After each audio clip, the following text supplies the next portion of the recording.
Praise the lord. Hallelujah. Good morning.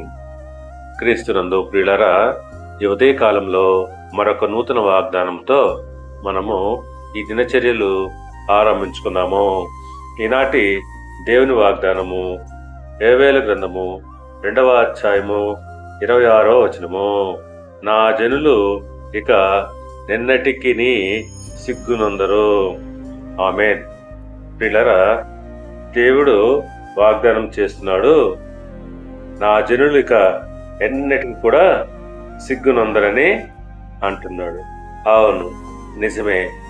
ఒకవేళ మనము ఇప్పటి వరకు ఎన్నో అవమానాలు, నిందలు పొంది మనము సిగ్గునుంది ఉంటున్నామేమో, కానీ ఆయన వాగ్దానం చేస్తున్నాడు, నీవు ఎక్కడైతే అవమానము, నింద అనుభవించావో అక్కడెల్లా కూడా దేవుడు నీ తల ఎత్తువాడుగా ఉంటాడు.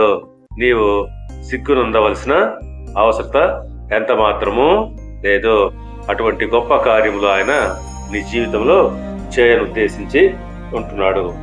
అవును, ద్వితీయోపదేశ కాండము 28వ అధ్యాయము 14వ వచనం ప్రకారంగా, యెహోవా నిన్ను తలగా నియమించును గాని తోకగా నియమింపడు.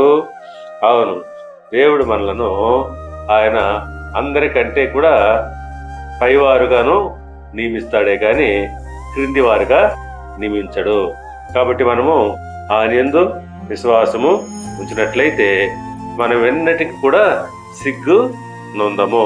దేవుడు మిమ్మల్ని దీవించి ఆశీర్వదించి వర్ధిల్ల చేయనుగాక. ఆమేన్.